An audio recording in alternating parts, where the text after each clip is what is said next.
Welcome to World War News Today. I'm Y Pinto, and today we're diving into one of the most complex and volatile situations in the Middle East.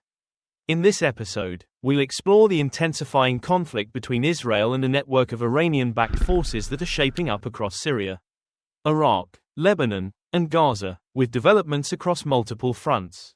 Israel is engaged in strategic military campaigns and adapting to new political shifts, all as the United States heads into election season.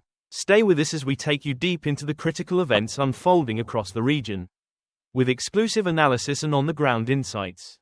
First, let's talk about Israel's response to growing threats in Syria. The Israeli Defense Forces, IDF, have confirmed a second powerful strike within just 24 hours on Kasala strongholds in Syrian territory. This strike is seen as a direct response to an increased tempo of drone attacks, which have recently been launched from Iraq. Amid these developments, Israel is reportedly preparing for potential conflict with Iran. Our senior Middle East analyst, Mati Shoshani, will provide a detailed breakdown of what this could mean for Israel's security and the regional stability as these tensions rise against the backdrop of the US elections. With so many intertwined conflicts, this may be one of the most critical moments for Israel and its neighbors. On another front, the IDF has dealt a significant blow to the Tehran-Beirut supply line. This strategic route connects Iran to Lebanon via Syria, enabling Hezbollah and other Iranian-backed forces to receive weapons, munitions, and supplies. To give you a closer look, I'll take you on an exclusive guided tour inside one of Hezbollah's abandoned tunnels near the Israeli border in southern Lebanon. This tunnel, once filled with weapons and advanced equipment, was designed to facilitate a surprise invasion of Israeli communities in the Galilee. However, the IDF successfully neutralized it, seizing a massive cache of weapons and rendering the tunnel inoperable. This operation has showcased Israel's ongoing efforts to disrupt Hezbollah's infrastructure and mitigate cross-border threats. Turning our attention to Gaza, the situation remains intense as the IDF intensifies its operations to dismantle Hamas, bringing the militant group to the edge of collapse. Israeli forces have conducted a comprehensive offensive in Gaza, focusing on strongholds in Jabalia, where many Hamas commanders are believed to be hiding. So far, the IDF reports that over 1,000 Hamas militants have been eliminated, although around 600 are still thought to be active in the city and nearby villages. IDF forces are advancing cautiously, as Hamas has employed guerrilla tactics and hidden IEDs similar to those seen in Iraq during US operations. Tragically, these improvised explosives have already claimed the lives of 6 IDF soldiers, underscoring the ongoing dangers facing Israeli forces. Meanwhile, Israel's political landscape is undergoing unexpected shifts, creating even more uncertainty. Prime Minister Benjamin Netanyahu recently made the controversial decision to dismiss Defense Minister Yoav Gallant, appointing Foreign Minister Israel Katz in his place. This decision has stirred political debate and raised questions about Israel's future military and diplomatic strategies as it navigates growing tensions on multiple fronts. With the US elections approaching, this political drama could have far-reaching implications for Israel's relations with key allies, including the United States. In addition to the escalating conflict in Gaza, Israel has also ramped up its attacks on Hezbollah's infrastructure within Syria. The IDF recently carried out a significant strike on munition warehouses in the El Qus area, located near the Syrian-Lebanese border. These facilities serve as a critical supply chain for Hezbollah's weapons division, allowing the group to transport munitions from Syria into Lebanon. The IDF has also targeted Hezbollah's intelligence headquarters in Damascus, eliminating key commanders and disrupting its communication and intelligence networks. This latest series of attacks follows an IDF operation that neutralized senior Hezbollah figures, further weakening the organization's ability to operate and collaborate with the Syrian regime and other factions within the so-called resistance axis. These attacks have prompted concerns that Iran, as the driving force behind Hezbollah, could step up its involvement to reinforce its regional influence. In an interview with auzenews, an IDF Air Force Major General stated that Israel has been actively dismantling Iranian command centers and infrastructure across Syria. He highlighted Israel's ongoing efforts to curb Iranian influence in Syria, particularly in areas such as Daraa and Sayyida Zainab, which serve as key logistical hubs for Iranian-backed groups. The Major General pointed out that Hezbollah's foothold in Syria has grown increasingly significant over the years, enabling Iran to funnel weaponry and resources to Lebanon. But now, the IDF is targeting every strategic point along these supply lines, effectively forcing Hezbollah into a defensive position. In Lebanon, Israel has gained a substantial advantage, as Hezbollah faces mounting logistical and financial challenges. With Lebanon's economy in shambles, Hezbollah's ability to sustain operations is under severe strain. Tens of thousands of Lebanese civilians have been displaced due to IDF activity in southern Lebanon, creating internal friction and adding further pressure on Hezbollah. Israel's position is strengthened by Lebanon's ongoing financial crisis, which has hampered Hezbollah's capacity to provide resources and shelter for the displaced population. Many refugees have moved into quiet Christian-majority areas in the north, increasing local tensions and adding another layer of pressure for Hezbollah to seek a truce on terms favorable to Israel. In other news, the IDF continues its efforts to rescue hostages captured by Hamas during the October 7, 2023 attacks. To incentivize cooperation, Israel has offered safe passage and financial rewards to any Palestinian who can help secure the release of these hostages. Despite these efforts, Hamas has remained defiant, with surviving leaders refusing to negotiate, stalling any official talks. Before we wrap up, today's video is sponsored by Arta, an Israeli company delivering authentic, locally made products from the Holy Land right to your doorsteps. With an Arta box, you can bring a piece of Israel into your home and support Israeli artisans. Amid growing tensions between Iran and Israel, the United States has deployed 6 B-52 strategic bombers to the Middle East. This move sends a powerful signal to Iran as it continues to issue warnings of retaliation against Israel following recent Israeli strikes on Iranian territory. Security assessments suggest that while Iran's latest threats are partly psychological tactics to instill fear, there is also genuine concern over potential Iranian action, albeit likely after the recent U.S. elections. A strategic timing given the possibility of former President Trump returning to office. Iran, keenly aware of the consequences of provoking a new U.S. administration, appears to be calculating its response carefully. Israeli security forces, working closely with American intelligence agencies, are on high alert. With sophisticated intelligence capabilities, Israel believes it will detect any impending attack from Iran or its allies several hours in advance, allowing critical time to prepare. According to sources within the Israeli defense establishment, preparations are underway to counter any potential threats, not only from Iran but also from proxies such as Shiite militias in Iraq and Yemen that Iran may activate to create strategic distance from its own territory. The United States, meanwhile, has been unequivocal in its message to Iran. Besides the deployment of B-52 bombers within CENTCOM's operational reach in the region, the U.S. has sent stern warnings to Iran through diplomatic channels. American officials have publicly emphasized that further Iranian provocations will not be met lightly, and any aggression against Israel will prompt a substantial response. Secretary of Defense Lloyd Austin has ordered the reinforcement of U.S. forces in the Middle East, including deploying refueling aircraft, additional warships, and other critical assets. These military resources are designed for offensive, not merely defensive, operations, underscoring the U.S.'s commitment to supporting Israel. Iran's official communications suggest that this time it may be planning a more advanced and aggressive response than previous instances. Iranian leaders have claimed that their regular army might join the Islamic Revolutionary Guard Corps (IRGC) in any retaliation. However, defense analysts have cast doubt on this assertion, noting that Iran's regular forces are under-resourced and have outdated equipment. Most of Iran's long-range attack capabilities are controlled by the IRGC, with a focus on ballistic missiles and drones. Despite warnings from Israel, the US, and other Western countries, Iran reportedly remains determined to act. According to sources in the Wall Street Journal, Iran is not only planning to use drones and missiles but also intends to strengthen its response with more complex warheads. While some security officials consider these threats to be primarily for psychological effect, Israel takes them seriously and is prepared to respond decisively to any attack, regardless of the source or means. One critical aspect of Iran's reported strategy is to distance itself geographically from any immediate reprisal. Sources suggest that Iran may rely on its allied Shiite militias in neighboring countries, particularly Iraq and Yemen, as conduits for any direct strikes on Israel. Such a move would allow Iran to strike while attempting to avoid direct culpability.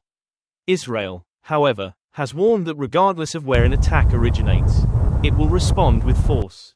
As these tensions unfold, Israel and the US are monitoring developments closely. Israel's high state of readiness includes both offensive and defensive measures, and American forces have already positioned air defense systems and additional fighter squadrons in the region to bolster Israel's capabilities. While no immediate attack from Iran is anticipated, security officials believe the threat remains real and could materialize in the near future. Welcome to World War News Today. Here is the latest on the rapidly escalating situation in Gaza. In the latest chapter of the ongoing conflict, an Israeli airstrike struck a multi-story residential building in northern Gaza, resulting in at least 27 deaths.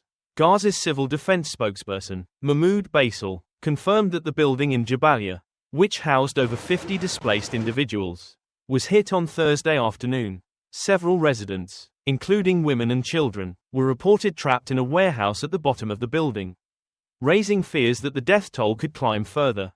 The strike on the Imbaho family home is one of many recent attacks in northern Gaza, as the Israeli Defense Forces, IDF, press forward with a large-scale offensive aimed at Hamas. The IDF continues to urge civilians in these areas to evacuate as it intensifies airstrikes, targeting what it claims are Hamas command centers and militant strongholds. However, civilians have increasingly voiced concerns that safe zones are scarce, with the bombardment stretching across much of Gaza.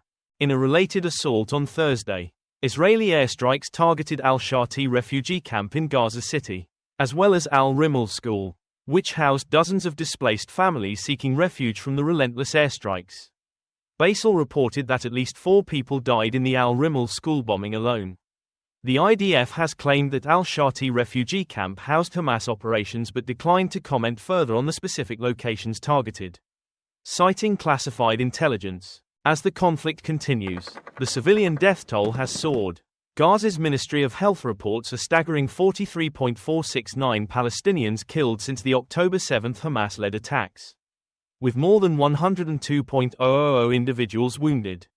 Entire neighborhoods have been reduced to rubble, rendering large areas of Gaza uninhabitable. Humanitarian agencies and rights organizations are sounding the alarm, labeling the living conditions in areas like Jabalia as apocalyptic. According to Medical Aid for Palestinians, MAP, an NGO based in the UK, Israel's tactics amount to sustained pressure and forcible expulsion, making survival nearly impossible for residents in Gaza's north. The ongoing bombardment in Gaza is relentless, with Thursday marking one of the deadliest days since the conflict reignited. Shelling in Beit Lahia killed dozens, and in Mashru neighborhood, 6 people died and several were injured when a residential building was hit. Further strikes in the area claimed additional lives, including a second strike in the same vicinity and a deadly drone attack. Artillery shelling west of Jabalia added to the casualties, and aid workers continue to uncover bodies amidst the debris. Medical facilities in northern Gaza are struggling to cope under the enormous strain. Dr. Marwan al-Hams, head of field hospitals in Gaza, described the situation as beyond catastrophic, with 3 hospitals out of service. Surgical procedures and critical care are largely out of reach, and the wounded are left waiting in overcrowded emergency rooms. The IDF has justified its operations in Beit Lahia and Jabalia, asserting that the regions house Hamas infrastructure and personnel. However, the toll on civilians has been staggering, as displacement continues to uproot thousands. Mahmoud Shalabi, the deputy director for Medical Aid for Palestinians, has been forced to flee his home at least 7 times since October. His account reflects the despair faced by so many in Gaza. It's as if it's a new Nakba. My 3 children keep asking when we'll go home, but there's no answer I can give. He added, to exist on this land is to resist. I will not leave. I want to live a dignified life. In response to persistent rocket fire from Gaza, the IDF's Arabic spokesperson, Avicii Adre, issued evacuation orders on X, formerly Twitter, urging residents in specified northern Gaza areas to evacuate immediately. Adre stressed the extreme danger in these zones, advising civilians to relocate southward for safety, though many argue that finding secure areas is becoming increasingly difficult as airstrikes expand across the region. Meanwhile, violence is not contained to northern Gaza. In the southern region of Rafah, The IDF has launched multiple operations, reporting the deaths of numerous armed individuals in the Al Janina neighborhood. The Palestine Red Crescent reported that 5 bodies, including 4 from one family, were recovered from the rubble of a drone strike. Additionally, 2 individuals died in a separate attack by an Israeli military quadcopter, adding to the steadily rising civilian toll. In central Gaza, the civil defense reported another deadly airstrike at al-Nusayrat refugee camp, where 8 bodies were pulled from the debris. A resident of the area, Salim Muhammad Allah Abu Najeh, told reporters that his sister's home had been struck without warning. They were just at home when a missile hit. They had no connection to any organizations or anything like that. They were unarmed, just poor people trying to survive. Abu Najeh shared. Among those killed were orphans who had been under the care of their grandmother, highlighting the devastating impact on Gaza's most vulnerable. As both sides remain entrenched in this deadly standoff, the situation in Gaza is reaching a breaking point. The continued IDF operations, particularly in densely populated civilian areas, have prompted growing international concern and calls for restraint. The IDF asserts that these operations are essential for Israeli security, while Palestinians and human rights advocates argue that the consequences for Gaza's civilian population are catastrophic. In our latest report, we cover the intensifying conflict in Gaza and Lebanon, where recent Israeli airstrikes have resulted in heavy civilian casualties, widespread destruction, and an urgent need for humanitarian assistance. The Israeli military issued new evacuation orders for northern Gaza residents on Tuesday, following a series of airstrikes that have heightened the humanitarian crisis in the region. According to reports from Palestinian media and health officials, the recent bombardments killed at least 30 people across the enclave. In one of the most severe incidents, a strike on the town of Beit Lahia claimed at least 20 lives late Monday. Additionally, health officials confirmed that 10 others were killed in separate strikes targeting Gaza City, Deir al-Balah, and al-Zawaidah, since the October 7 Hamas-led assault on Israel. The toll on Palestinian civilians has been staggering.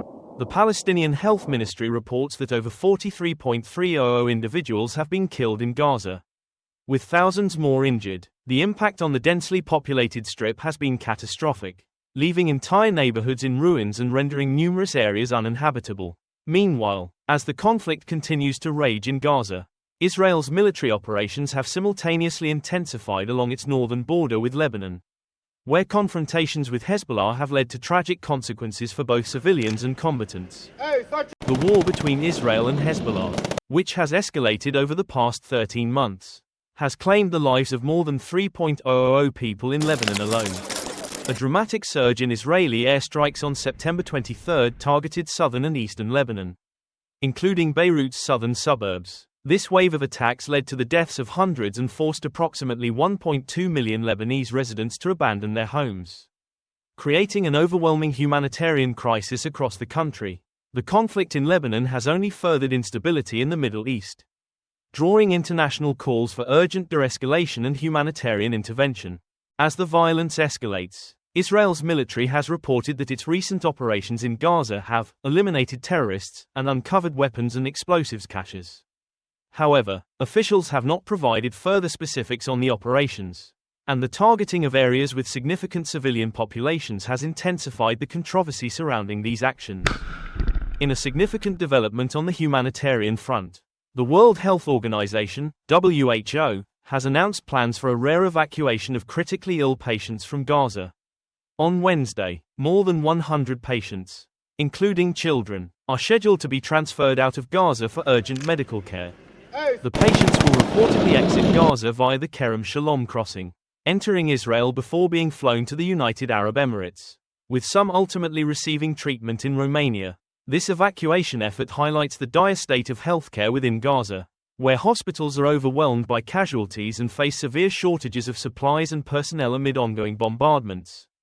The WHO's move underscores the severe human cost of the conflict and the immense challenges for Gaza's healthcare infrastructure. While international organizations continue to call for ceasefires and humanitarian corridors, the violence shows no sign of slowing. The situation on the ground is fluid and continues to evolve as military operations and airstrikes persist across both Gaza and Lebanon. We have an urgent update on the escalating conflict across Gaza and Lebanon. where intensifying Israeli airstrikes are resulting in devastating civilian losses and a humanitarian catastrophe. In northern Gaza, an Israeli airstrike flattened a 5-story building in Beit Lahia, tragically killing at least 93 Palestinians. This structure, housing dozens of displaced families, was reduced to rubble early Tuesday. Gaza's government media office reported that civilians were trapped beneath layers of collapsed concrete, many severely injured. Al Jazeera's Hani Mahmoud, reporting from Deir el-Balah, described the heart-wrenching scene as first responders worked through the night to retrieve victims. Witnesses reported harrowing details, with many suffering from crushing injuries after the collapse. Dr. Hussam Abu Safia, director of Kamal Adwan Hospital, which serves northern Gaza, said the facility received over 150 casualties following the attack. But many may not survive due to a severe shortage of resources. Last week, Israeli forces detained numerous medical staff at the hospital, reducing the number of available doctors to only 3, significantly hindering emergency care. Across the border, the situation is equally dire in Lebanon. Overnight strikes in Lebanon's Bekaa Valley killed at least 60 people and injured 58 others, with reports from the Lebanese Ministry of Public Health marking this as one of the deadliest nights in the region since the start of the conflict. The town of Sal-Alik in Baalbek province was particularly affected, while in the town of Ram, an airstrike killed 9, including a mother and her 4 children. Baalbek's mayor, Bashir Koda, shared that residents remained trapped beneath the rubble, describing this as the most violent day in Baalbek since the beginning of the aggression. These attacks are occurring amidst a rapidly deteriorating humanitarian situation, with large swathes of Gaza and Lebanon's southern regions under heavy bombardment. In Gaza, conditions are especially grim, as nearly 2.3 million people now face an acute lack of medical aid, food, and shelter. The conflict has already claimed the lives of over 43,000 Palestinians in Gaza since hostilities escalated on October 7. Meanwhile, in Israel, at least 1.139 lives were lost during the initial Hamas-led attacks, with over 200 people still reported missing or taken captive. The crisis has left families across the region reeling as basic needs become increasingly inaccessible.